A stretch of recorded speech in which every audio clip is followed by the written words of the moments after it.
నమస్తే, welcome to Shri Paper News. ముందుగా headlines. అటవీ శాఖ అధికారులతో డిప్యూటీ సీఎం పవన్ కళ్యాణ్ సమీక్ష. ఎర్రచందనం అక్రమ రవాణా వెనుక ఉన్న పెద్ద తలకాయలను పట్టుకోవాలని అధికారులకు ఆదేశం. ఇస్కాన్ ఆధ్వర్యంలో వాక్థాన్ను ప్రారంభించిన వైద్య ఆరోగ్య శాఖ మంత్రి సత్యకుమార్. మత్తులేని రాష్ట్రంగా తీర్చిదిద్దాలన్నదే కూటమి ప్రభుత్వ లక్ష్యమని వ్యాఖ్య. ఇంద్రకీలాద్రిపై ఘనంగా ప్రారంభమైన ఆషాఢ మాసోత్సవాలు. అమ్మవారికి తొలిసారి సమర్పించిన వైదిక కమిటీ సభ్యులు. ఎర్రచందనం అక్రమ రవాణా వెనుక ఉన్న పెద్ద తలకాయలను పట్టుకోవాలని డిప్యూటీ సీఎం పవన్ కళ్యాణ్ అధికారులను ఆదేశించారు. వైఎస్ఆర్ కడప జిల్లా అటవీ శాఖ అధికారులతో సమీక్షించిన ఆయన శేషాచలంలో కొట్టేసిన దొంగలను ఎక్కడెక్కడ దాచిపెట్టారో తక్షణమే గుర్తించాలని అన్నారు. ఎర్రచందనం స్మగ్లింగ్ అక్రమ రవాణా వెనుక ఉన్న పెద్ద తలకాయలను పట్టుకోవాలని ఉప ముఖ్యమంత్రి పవన్ కళ్యాణ్ అటవీ శాఖ అధికారులను ఆదేశించారు. నిఘా వ్యవస్థను పటిష్టపరచాలని, అక్రమ రవాణాకు పాల్పడుతున్న వారందరినీ అరెస్టు చేయాలని సూచించారు. ఎక్కడెక్కడ ఎర్రచందనం డంపులు ఉన్నాయో గుర్తించి ఈ స్మగ్లింగ్ నెట్వర్క్ నడిపిస్తున్న కీలక సూత్రధారులను పట్టుకోవాలని చెప్పారు. వారు తప్పించుకోవడానికి వీలు లేకుండా పక్కాగా కేసులు నమోదు చేయాలని అన్నారు. ఎర్రచందనం స్మగ్లింగ్ కేసులో గతంలో అరెస్టై ప్రస్తుతం బెయిల్పై బయట తిరుగుతున్న వారి కార్యకలాపాలు, వారు ఎవరెవరితో లావాదేవీలు కొనసాగిస్తున్నారనే అంశాలపై నిఘా ఉంచాలని ఆదేశించారు. ఆ దిశగా అటవీ పోలీసు శాఖలు సమన్వయంతో పనిచేయాలని అన్నారు. ఎర్రచందనం స్మగ్లింగ్ పై ఇప్పటి వరకు నమోదు చేసిన కేసులు, వాటిలో ఎన్నింటిలో శిక్షలు పడ్డాయి, ఎన్ని మిగిలిపోయాయి, అందుకు కారణాలేంటి తదితర అంశాలతో నివేదిక ఇవ్వాలని సూచించారు. నేపాల్లో పట్టుబడ్డ ఎర్రచందనం దొంగలను తిరిగి ఏపీకి తీసుకురావడంపై దృష్టి సారించాలని అన్నారు. వైఎస్ఆర్ జిల్లా అటవీ శాఖ అధికారులతో సమావేశమై ఆదేశమిచ్చారు. మత్తులేని రాష్ట్రంగా తీర్చిదిద్దాలన్నదే కూటమి ప్రభుత్వ లక్ష్యమని వైద్య ఆరోగ్య శాఖ మంత్రి సత్యకుమార్ తెలిపారు. ప్రతి ఒక్కరూ సామాజిక బాధ్యత వహించి మాదక ద్రవ్యాలను తరిమి కొట్టాలని ఆయన పిలుపునిచ్చారు. ఇస్కాన్ ఆధ్వర్యంలో Jagannath call against addiction walkathon కార్యక్రమం నిర్వహించారు. ఈ వాక్థాన్ ను జెండా ఊపి వైద్య ఆరోగ్య శాఖ మంత్రి సత్యకుమార్ ప్రారంభించారు. ఈ సందర్భంగా ఆయన మాట్లాడుతూ యువత, విద్యార్థులు డ్రగ్స్ కు దూరంగా ఉండాలని పిలుపునిచ్చారు. జీవితాలు నాశనం అవటమే కాకుండా ఆరోగ్యం క్షీణిస్తుందని, మరియు డ్రగ్స్ తీసుకునే వారు సంఘ విద్రోహ శక్తులుగా పరిగణించబడతారని చెప్పారు. యువత కోసం ఇలాంటి కార్యక్రమాలు చేపట్టినందుకు ఇస్కాన్ వారికి ప్రత్యేక అభినందనలు తెలిపారు. ఈ ర్యాలీలో తాను పాల్గొనడం సంతోషంగా ఉందని అన్నారు. డ్రగ్స్ ను పూర్తిగా నిర్మూలన చేసేందుకు యాంటీ నార్కోటిక్ టాస్క్ ఫోర్స్ ను ప్రభుత్వం నియమించిందని అన్నారు. ప్రతి ఒక్కరూ సామాజిక బాధ్యతగా వహించి మాదక ద్రవ్యాలను తరిమి కొట్టాలని ఆయన పిలుపునిచ్చారు. గత 5 సంవత్సరాలుగా రాష్ట్రం ఎదుర్కొంటున్న అనేక సవాళ్లలో ఒకటి మత్తు పదార్థాల వినియోగం, డ్రగ్స్, గాంజా, సింథటిక్ డ్రగ్స్ వినియోగం కూడా ఒకటి. సరైన నిఘా వ్యవస్థ లేకపోవడం, యువత ఏమైతే ఏమైందిలే అని ప్రభుత్వం ఒక నిర్లక్ష్య వైఖరిని వహించడం, కొన్ని పేపర్లలో వచ్చినట్టుగా అధికార పార్టీ నాయకులే దీని ఒక ఆదాయ వనరుగా మార్చుకున్నారని తెలియడం. దీని కారణంగా ప్రభుత్వం ఈ మత్తు పదార్థాల వినియోగం, డ్రగ్ వినియోగం నుంచి యువతని, ప్రజల్ని కాపాడాల్సిన బాధ్యతను మర్చింది. దాని కారణంగా దాని తీవ్ర దుష్పరిణామాలు ఇవాళ సమాజం మీద పడుతున్నాయి. కొన్ని లక్షల మంది ప్రజలు, ముఖ్యంగా యువత మరియు స్కూల్ పిల్లలు కూడా గాంజాను వినియోగిస్తున్నారని, సింథటిక్ డ్రగ్స్ వినియోగిస్తున్నారని వార్తలు వస్తున్నాయి. ఈ నేపథ్యంలో రాష్ట్ర ముఖ్యమంత్రి వర్యులు ఈ మహమ్మారిని ఎదుర్కోవడం కోసం ఒక కేబినెట్ సబ్ కమిటీని నియమించడం, ఆ కేబినెట్ సబ్ కమిటీ వీటి మీద కూలంకషంగా చర్చించడం, సంబంధిత అధికారులతో ఒక ప్రణాళికలు కూడా, కట్టడి కోసం ప్రణాళికలను కూడా రూపొందించడం జరిగింది.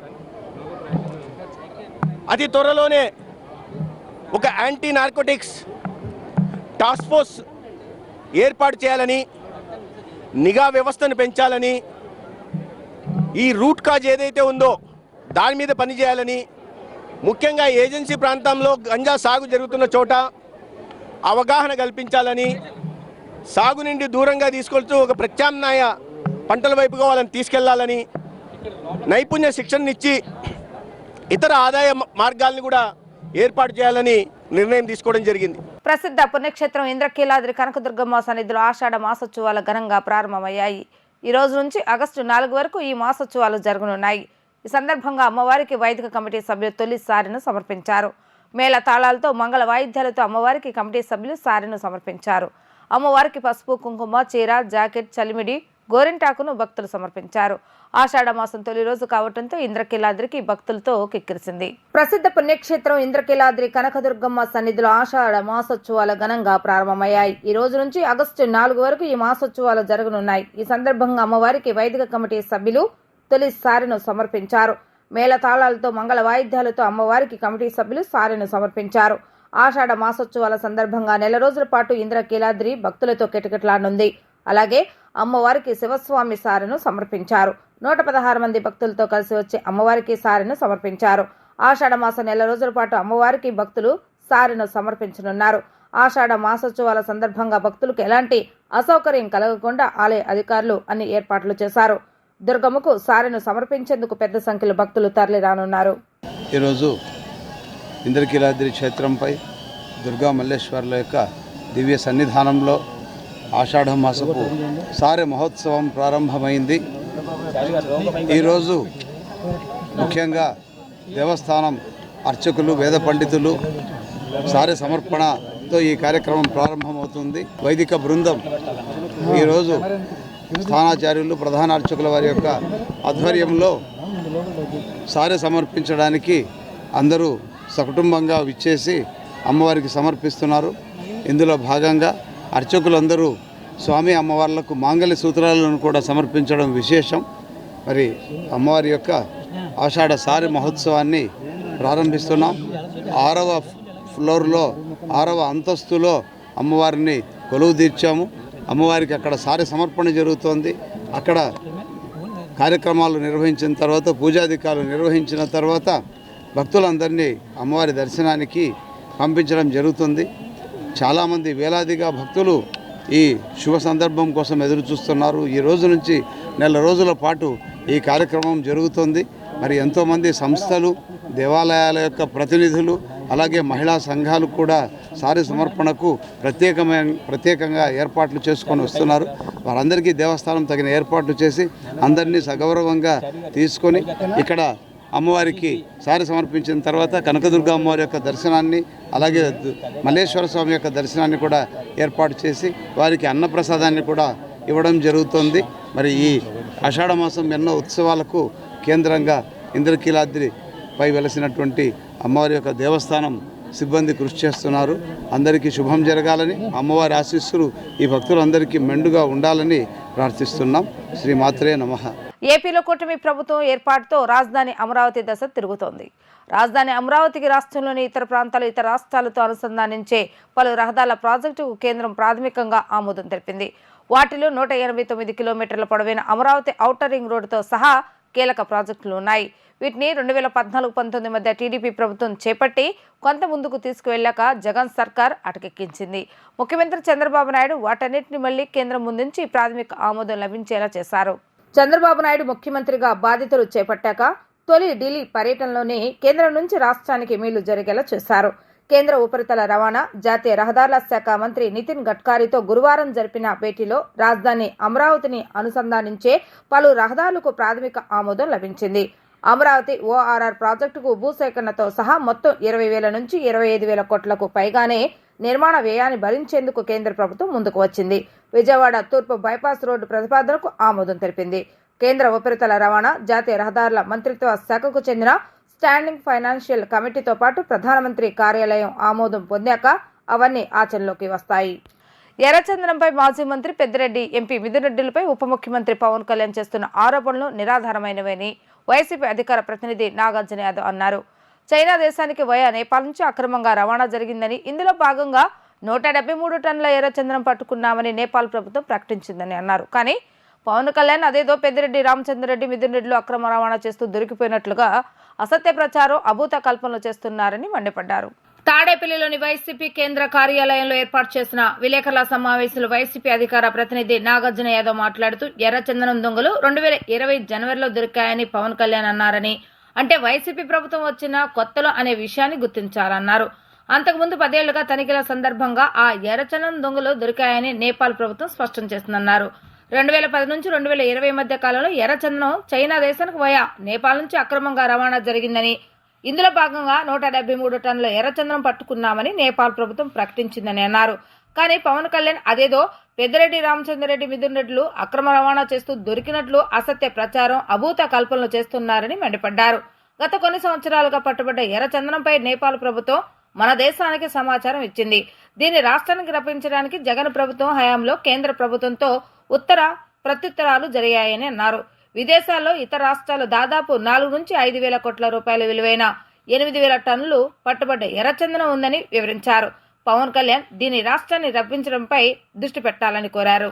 అయ్యా పవన్ కళ్యాణ్ గారు, మీరు సరిగ్గా మీ శాఖ మీద దృష్టి పెట్టట్లేదు అనుకుంటా. ఎందుకంటే ఇప్పుడు ఆ శాఖ మీ ఆధ్వర్యంలో ఉంది. అదే శాఖ ద్వారా ఆంధ్రప్రదేశ్ రాష్ట్ర ప్రభుత్వం చేసినటువంటి ఉత్తర ప్రత్యుత్తరాలు మీ దగ్గరే ఉన్నాయి, మీ మినిస్టర్లోనే ఉన్నాయి. ఆ నోట్ ఫైల్స్ మీరు చదువుకోవచ్చు. అక్కడే ఉన్నటువంటి పేపర్లని, కేంద్ర ప్రభుత్వానికి రాష్ట్ర ప్రభుత్వం రాసినటువంటి లెటర్లని మీరు అసలుకి పట్టించుకోకుండా, చదవకుండా ఇంటువంటి అజ్ఞాన ప్రదర్శన చేయడం అనేది మీ నైతికతకి భంగం వాటిల్లుతుందనే విషయాన్ని ఒకసారి గుర్తు చేసుకోమని చెప్తున్నాం. దాంతోపాటు నేపాల్లో పట్టుబడినటువంటి ఆ ఎర్రచందనం 173 టన్నుల ఎర్రచందనాన్ని తిరిగి తీసుకురావడానికి జగన్మోహన్ రెడ్డి గారి హయాంలోనే ఒక అధికారిక బృందం నేపాల్కి వెళ్ళి దాన్ని చెక్ చేసి అవి ఎర్రచందనం దొంగలే అని తేల్చి వారి దగ్గర నుండి ఆంధ్రప్రదేశ్ రాష్ట్ర ప్రభుత్వానికి తీసుకురావడానికి నేపాల్ ప్రభుత్వం దగ్గర 2 నెలల క్రితం, అంటే మా ప్రభుత్వం అధికారంలో ఉన్న మే నెలలోనే అనుమతులు తీసుకున్నాం. నేపాల్ ప్రభుత్వం కూడా అనుమతులు మంజూరు చేసింది. ఆ అనుమతులు మంజూరు చేసినటువంటి విషయాన్ని ఆంధ్రజ్యోతి పత్రికలో కూడా ప్రముఖంగా వచ్చిన విషయాన్ని ఒకసారి పవన్ కళ్యాణ్ని దృష్టిలో పెట్టుకోమని చెప్తున్నాం. నేపాల్ ప్రభుత్వం కానీ మరొక రాష్ట్ర ప్రభుత్వాలు కానీ ఏం చెబుతున్నాయి? 2010 నుంచి 2020 దాకా ఎర్రచందనం అక్రమ రవాణా జరుగుతుంది అని చెప్పారు. ఎవరున్నారండి అప్పుడు అధికారంలో? పవన్ కళ్యాణ్ గారికి అత్యంత ఇష్టమైనటువంటి నారా చంద్రబాబు నాయుడు గారు ముఖ్యమంత్రిగా ఉన్నారు. మరొకరు ఉమ్మడి రాష్ట్రానికి ముఖ్యమంత్రిగా చేసినటువంటి కిరణ్ కుమార్ రెడ్డి గారు ఉన్నారు. నిజంగా అధికారంలో ఉండి ఎర్రచందనం అక్రమ రవాణా చేసే అవకాశమే గాని ఉండుంటే, మీరు చేస్తున్నటువంటి ఆరోపణలు పెద్దిరెడ్డి రామచంద్రారెడ్డి గారి మీద కానీ మిథున్ రెడ్డి గారి మీద కానీ చేసి ఉండట్లయితే, చిత్తూరు జిల్లాలో కూడా చాలా మంది అధికారంలో ఉన్నారు కదా. చంద్రబాబు నాయుడు గారు చిత్తూరు జిల్లా కదా, కిరణ్ కుమార్ రెడ్డి గారు చిత్తూరు జిల్లా కదా, గల్లా అరుణ్ కుమార్ గారు చిత్తూరు జిల్లా కదా, చనిపోయిన వ్యక్తి గాలి ముద్దు కృష్ణనాయుడు గారు చిత్తూరు జిల్లా కదా. మరి వారందరూ ఎందుకు అక్రమ రవాణా చేస్తున్నారు ఎర్రచందనం అని మీరు ఎందుకు ప్రశ్నించలేకపోయారు? ఆంధ్రప్రదేశ్ రాష్ట్ర శాసన మండలిలో ఎమ్మెల్యే కోటాలో ఎమ్మెల్సీలుగా తెలుగుదేశం పార్టీ తరపున సి రామచంద్రయ్య, జనసేన పార్టీ తరపున పి హరిప్రసాద్లు ఏకగ్రీవంగా ఎన్నికైనట్టు ఎమ్మెల్సీ ఎన్నికల రిటర్నింగ్ అధికారి ఎం విజయరాజు అసెంబ్లీ భవన్లో ప్రకటించారు.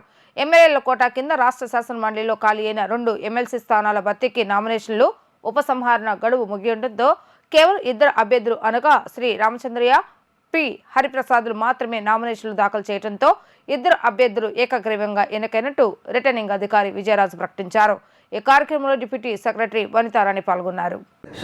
53 of the Representation of the People Act 1951 read with sub-rule 1 of the Rule 11 of the Conduct of Elections Rules 1961, I declare that Sri C. Ramachandraya and Sri Pidugu Hariprasad has been duly elected.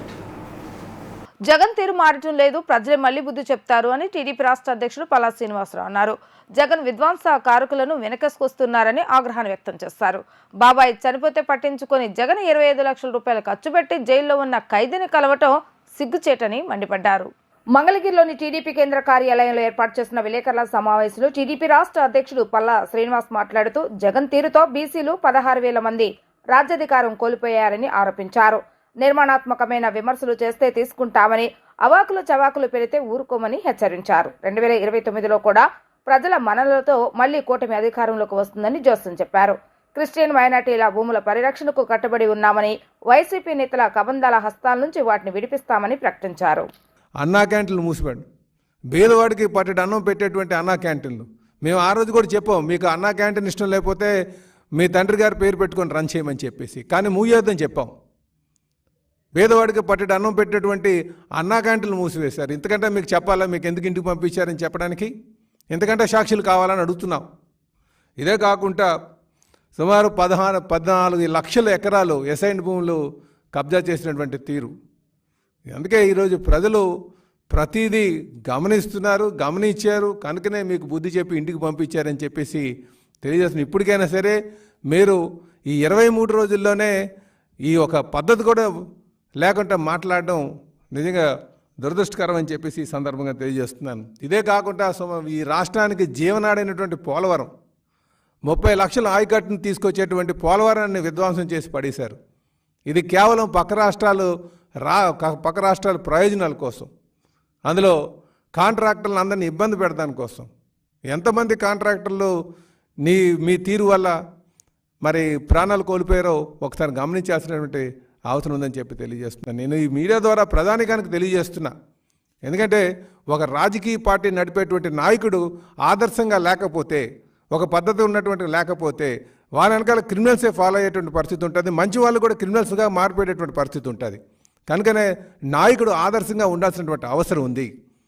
ఈరోజు మాకు party నడుపుతున్నాం కనుక, పార్టీలో ఉన్నాం కనుక మాకు ఒక ప్రజల యొక్క ఆవేదన అర్థమవుతుంది, ఎప్పుడు రాజకీయ నాయకులు మారుతారని. కనుక మేము ఆదర్శంగా ఉండాల్సినటువంటి, పార్టీ నడిపేటటువంటి అధ్యక్షులైనా సరే ఆదర్శంగా ఉండాల్సినటువంటి అవసరం ఉందని చెప్పి ఈ సందర్భంగా తెలియజేస్తున్నా. ఇదే కాకుండా ప్రజా రాజధానిగా ఉన్నటువంటి అమరావతిని విధ్వంసం, 33,000 ఎకరాలు ఇచ్చినటువంటి రైతుల యొక్క కన్నీరు పెట్టుకునేటట్టుగా గత 5 సంవత్సరాలుగా చేసినటువంటి తీరును కూడా మీరు ఒకసారి గమనించాలి. ఇప్పుడు మనం ప్రభుత్వాలు మారుతూ ఉంటాయి, కానీ విధానపరమైన నిర్ణయాలు ఏదైతే తీసుకున్నావో దాన్ని గౌరవించాల్సినటువంటి అవసరం ఉంది. చట్టసభల్లో తీసుకున్నటువంటి నిర్ణయాలు గౌరవించాల్సినటువంటి అవసరం ఉంది. ఆ రోజు అమరావతి కోసం 33,000 ఎకరాలు ఉంటే సరిపోతుంది, మేము పూర్తి మద్దతు ఇస్తామన్నటువంటి వ్యక్తి తీరా అధికారంకి వచ్చిన తర్వాత రైతులందరినీ ఇబ్బంది పాలు చేసి అమరావతిని విధ్వంసం చేసినటువంటి తీరు, ఇవన్నీ ప్రజలు గమనించలేదనుకున్నారా? ప్రజలందరూ గమనించారు కనుకనే మిమ్మల్ని ఈరోజు ఇంట్లోకి పంపించారన్న సంగతి మీరు గమనించాలి. అణగారిన వర్గాల ప్రజల హక్కులకై మేధా పట్కర్ పోరాడుతున్నారని, ఆదివాసుల హక్కుల పరిరక్షణ, దళితులపై దాడులను వ్యతిరేకిస్తూ రాజీ లేని పోరాటం చేస్తున్నారని మాజీ మంత్రి వడ్డే శోభనాధీశ్వరరావు అన్నారు. మేధా పట్కర్కు 5 నెలల జైలు శిక్ష, 10 లక్షల జరిమానా విధించడాన్ని తీవ్రంగా ఖండిస్తున్నామని అన్నారు. గాంధీనగర్ ప్రెస్ క్లబ్ లో ఏర్పాటు చేసిన విలేకరుల సమావేశంలో మాజీ మంత్రి వడ్డే శోభనాధీశ్వరరావు మాట్లాడుతూ, ఎప్పుడో జరిగిన పరువు నష్టం అంశంపై సరైన సాక్ష్యాలు లేకపోయినా మేధా పట్కర్ కు కోర్టు శిక్ష విధించడం సరికాదన్నారు. పార్టీలకు అతీతంగా ప్రజా హక్కుల కోసం పోరాడుతున్న మేధా పట్కర్ పట్ల కేంద్ర ప్రభుత్వం దుర్మార్గంగా వ్యవహరిస్తుందని అన్నారు. 3వ అధికారంలోకి వచ్చాక మార్పు వస్తుందని ఆశించిన బీజేపీలో ఏమీ మార్పు రాలేదని అన్నారు. కేంద్రంలో ఉన్నది ఎన్డీఏ ప్రభుత్వం అని మర్చిపోయి బీజేపీ సొంతంగా అధికారంలోకి వచ్చినట్టు భావిస్తున్నారన్నారు. మేధా పట్కర్ అంశంపై దేశంలోని అన్ని రాజకీయ పార్టీలు స్పందించాలని అన్నారు. అభివృద్ధి పేరుతో జరుగుతూ ఉన్నటువంటి పర్యావరణ విధ్వంసం, ఆదివాసీలను అక్కడి నుంచి తరలించటం, దళితులపైన దాడులు, నగరాలలో ఒక చిన్న గూడు వేసుకున్నటువంటి వలస వచ్చినటువంటి పేద కార్మికులు, వారందరి పక్షాన కూడా రాజీ లేని పోరాటం చేసినటువంటి వ్యక్తి మేధా పట్కర్ గారు. ఆవిడ నర్మదా బచావో ఆందోళన సందర్భంగా ఆ నర్మదా సర్దార్ సరోవర్ డ్యామ్ కట్టడం వలన ఏ విధంగా ఆదివాసీల యొక్క మనుగడకి నష్టం జరుగుతుంది, ప్రమాదం జరుగుతుంది, మరి వాళ్ళకి న్యాయం చేయకుండా డ్యాములు కట్టి నీరు అందించి అదంతా అవసరమే, అదొక అంశం. కానీ అదే సమయంలో ఈ ఆదివాసీల హక్కులు కూడా పరిరక్షించబడాలి అనేటటువంటి ఒక సుదీర్ఘమైన పోరాటం చేసిన ఫలితంగానే అనంతర కాలంలో నిర్వాసితుల యొక్క సమస్యలు కూడా తప్పనిసరిగా పరిష్కరించాలి అనేటటువంటి విధానం కూడా రూపొందించబడింది. ఆ రోజులలో అట్లా ఉద్యమం జరుగుతూ ఉండగా ఆ రోజుల్లో ఇప్పుడు ప్రస్తుతం ఢిల్లీ గవర్నర్గా ఉన్నటువంటి వికే సత్యనారాయణ ఆయన అప్పట్లో ఒక స్వచ్ఛంద సంస్థకి అధ్యక్షుడిగా ఉండి నర్మదా బచావో ఆందోళనని తప్పుపడుతూ కొన్ని ప్రకటనలు చేయటం, పత్రికల్లో కొన్ని వార్తలు రాయించటం, వాటిపైన ఆవిడ రియాక్ట్ అయ్యి ఆవిడ మాట్లాడిన దానికి ఇప్పుడు అప్పట్లోనే అతను ఒక కేసు పెట్టాడు. అది ఇప్పుడు అతను లెఫ్టినెంట్ గవర్నర్గా ఉండటంతో ఆవిడకి 5 నెలల జైలు శిక్ష, 10 లక్షల రూపాయలు జరిమానా విధించినటువంటి చాలా అమానవీయమైనటువంటి దుర్మార్గమైనటువంటి నిర్ణయం జరిగింది. దీనిని అందరం కూడా ఖండిస్తూ ఉన్నాం. అందుకే ఈ సందర్భంగా మన సిపిఎం నాయకులు వైవీరావు గారు, అట్లాగే మన రాష్ట్ర సిపిఐ ప్రధాన కార్యదర్శి రామకృష్ణ గారు, అలాగే రైతు కూలీ సంఘం నాయకురాలు ఝాన్సీ గారు వారు కూడా ఈరోజు ఈ కార్యక్రమంలో పాల్గొంటున్నారు. ముందుగా మాజీ సీఎం వైసీపీ అధినేత జగన్ నోరు తెరిస్తే అబద్ధాల పుట్ట అని తెలుగుదేశం పాలిట్ బ్యూరో సభ్యులు వర్ల రామయ్య వ్యంగ్యాస్త్రాలు గుప్పించారు. మనీ లాండరింగ్ కేసులో 40,000 కోట్లు కొలగట్టారని, జగన్పై 11కు పైగా ఛార్జ్షీట్లు ఉన్నాయని, మొన్నటి వరకు ఆయన ఏపీకి ముఖ్యమంత్రిగా పనిచేయటం దురదృష్టకరమని ఆయన అన్నారు. మంగళగిరిలోని తెలుగుదేశం పార్టీ కేంద్ర కార్యాలయంలో ఏర్పాటు చేసిన పాత్రికేయుల సమావేశంలో టీడీపీ పాలిట్ బ్యూరో సభ్యులు వర్ల రామయ్య వీడియోతో మాట్లాడారు. మాచర్ల మాజీ ఎమ్మెల్యే పిన్నెల్లి రామకృష్ణారెడ్డి 4 సార్లు ఎమ్మెల్యేగా గెలిస్తే మంచివాడు అయిపోతాడా అని ప్రశ్నించారు.